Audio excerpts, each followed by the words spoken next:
This is Morten from English TV. I have the pleasure still of being in Heidenheim together, this time with Frank, who is this. Are you the group CEO? Yes, group CEO. Good to see you. Or Welcome. should I say Dr. Frank? As you wish.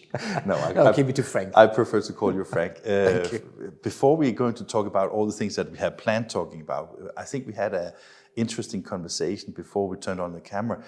Tell me a little bit, who are you? Who are Frank? Frank is Frank Hornung, Group CEO of the Edelmann Group, with the Edelmann Group since 2018 really, then became into my current role in 2019. 51 years old and absolutely thrilled working for this company. It's a family-owned business, present all over the world, fun people to work with, interesting technologies, interesting markets. So I just love it here. Super nice, and that's great since you are here, right? Otherwise you maybe whatever. But what I like about, because this is my second time, and when you come into, I have not been on other sites than this one, but when you come into your production and you see your people, dedicated people, you have fantastic brands among your customers, beautiful products that you produce, and I hope you make a lot of money on this as well. How difficult is it to manage a company of this size? It's not that complicated. Actually, I have an excellent team, so they work all towards me. It means actually, I have the pleasure of just listening and then have them making decisions. It's not that complicated. And in fact, we are all over the world, but we have regional managers taking care of the stuff regionally. We have sales directors taking care of the customers. So actually, I'm more like the emergency guy in the business, maybe helping on the strategy, maybe giving some directions, give one or the other speech. But the daily business is not me running it really, it's the people doing that, and through all levels of the company. But when I ask you, it's also because I think that the last time we were here, that was just, I think it was the ending of the Corona basically, right? And I think that a lot of companies, both bad and worse, realized that it was a changing moment with the COVID. So I guess that you also experienced a changing market, right? I did experience a personal change actually, because when we went in the Corona crisis, it was a sort of crisis management time, right? It's when I took off my tie. I used to wear a tie, 20 years in my career. I took it off in the beginning of the Corona. And a lot has changed for us, talking about home office. We figured out that we can hire people all over Germany actually. We don't need to find them around the facilities. We can, if the job allows, we can hire them all over Germany, get the best people in. And we have a good brand in the packaging market. So there are people attracted, working for Edelmann, and they can do that now, whatever they want. Still be part of the family, but work from home, virtually. That all makes sense. On the other side, I'm quite happy that Corona is over, as we all, because it stopped the face-to-face meeting. And after a little while, in the beginning we were all excited about virtual meetings, but then these virtual meetings became inflationary. Too many meetings, back-to-back meetings. And now we have sort of a nice mixture. We meet people again, we have coffee chats again, and we still have virtual meetings throughout the world. I think that the time now is excellent because it took the learning from Corona, it took the learnings from the older times with face-to-face meetings, creating bonds between people. And now I'm fairly happy that we are over it now. One of the things I hear from the industry, both on the converter side and also on the OEM side, is that it was like the COVID in a way kick-started the digital transformation. Maybe not, people were on it, of course, right? But maybe to some extent there was also, let's say that, okay, we believe, I know that it was not right for everybody, but if we believe that we maybe have more time to make some of the investments because basically we have less work. Did that do anything in the digital transformation for Edelmann? We didn't have less work throughout the Corona pandemic, by the way. We were fully loaded. But yeah, obviously, Teams and Microsoft 365, this was something that we really quickly implemented. I was quite proud of the team actually, because it took only a few months and then it was all up and running. It did also create awareness for cybersecurity, because now we move things into the cloud, we move things, conversations, meetings, virtually. It gave us a big boost in terms of how we're organized. In terms of how we produce, we're still sort of a slow way on digital. It's not that fast. It didn't give any boost on manufacturing technologies really, but the way we collaborate with each other, yes, it has been a real accelerator of our own of our own IT and virtual development.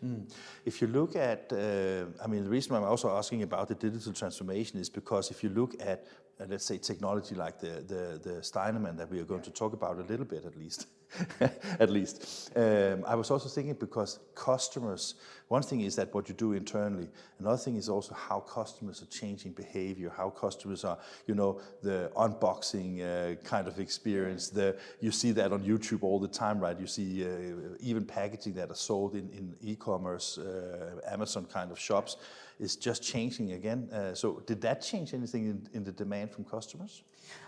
Yes or no. I mean, you know, we work with Steinemann, but we work with Steinemann for a very different reason to start with. Okay. We consider ourselves as pioneers and a company that tries to innovate, you know, new technologies, new structures, new designs, whatever it is.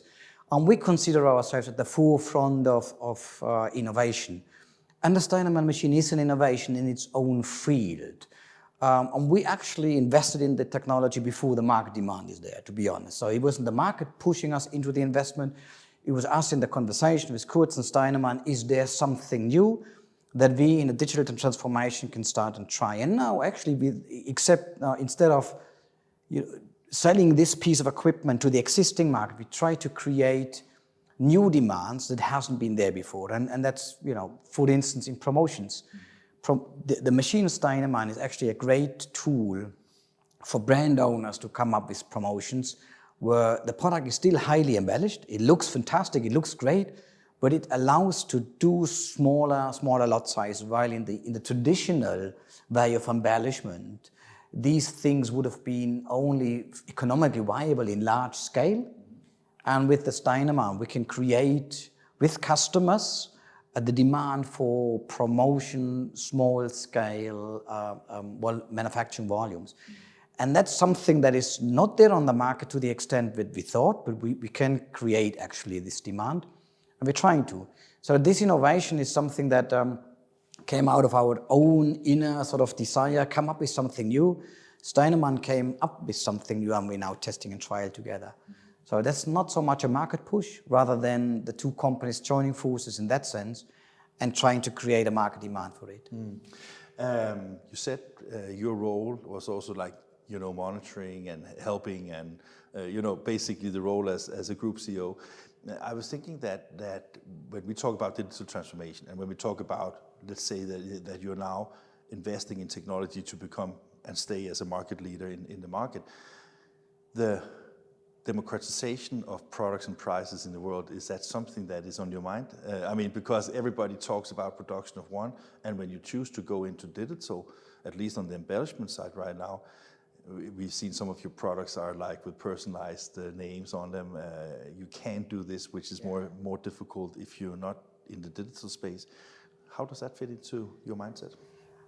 You know, I think we're not there yet, to be very honest. I think we're not at the lot size of one. We're not in a fully personalized packaging world. And that is, we could do that with that piece of equipment, yes, but there's so many other equipment needed in printing, but also in further finishing of the product, which are not there yet to the full extent.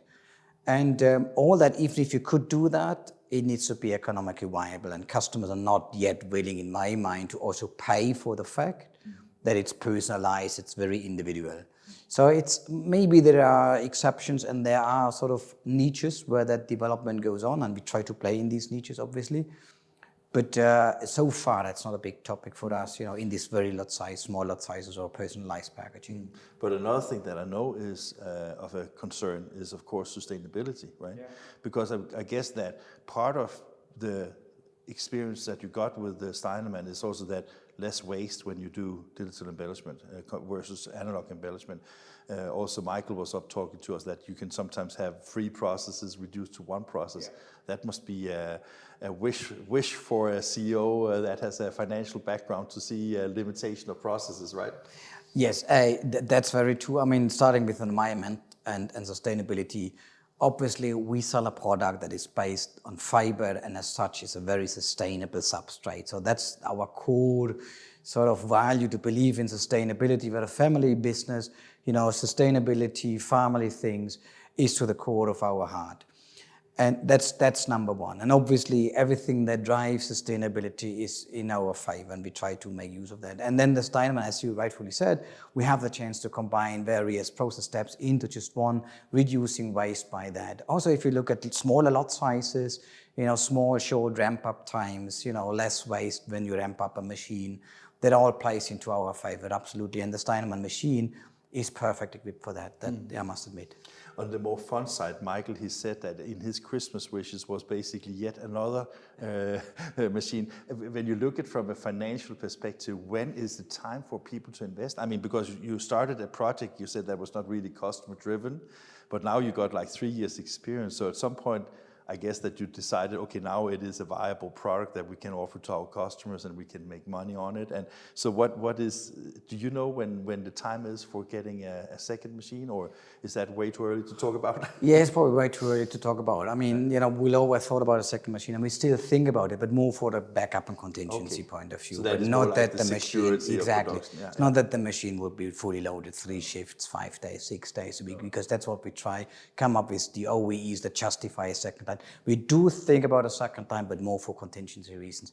There is another wish list that Michael may not be aware of, and that's a long list as well, and we're trying to tick off a few things of the other list before we turn to Michael's list. I can imagine that even though that you may sometimes want to be Christmas father, you cannot fulfill all the wishes, right?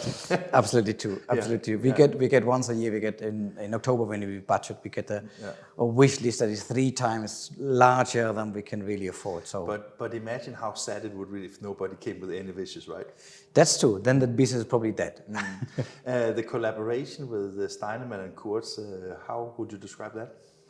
Steinemann and Kurz Edelmann and Kurz is multi years of cooperation together. So it was actually embedding, then including Steinemann into that cooperation was easy. Swiss company, Germany company, we think pretty much the same. Obviously, in the beginning, we had a slightly different sort of expectations on ramp up times and stuff like that. But has started very quickly. We've sorted out all the issues. Now the cooperation at the end is great, fantastic. I think that Steinemann still learns a little bit from us. We learn even more from them, but as a great cooperation. Actually, to the extent that Steinemann, for the upcoming Drupa, asked our operators, could you not be our operators at your booth, at their booth in Drupa? So, that shows a bit how good the cooperation really is. I would say that is, it almost sounds like a symbiosis, right? Yeah, and for our guys, it's great. I mean, we send one guy who is a full-time operator at the booth of Steinemann, operating the machine for Steinemann. So the guy is happy, Steinemann is happy, and you don't do that if you don't cooperate well with each other. You would not allow these type of things, obviously. Frank, great talking to you. Thank you. Thank you.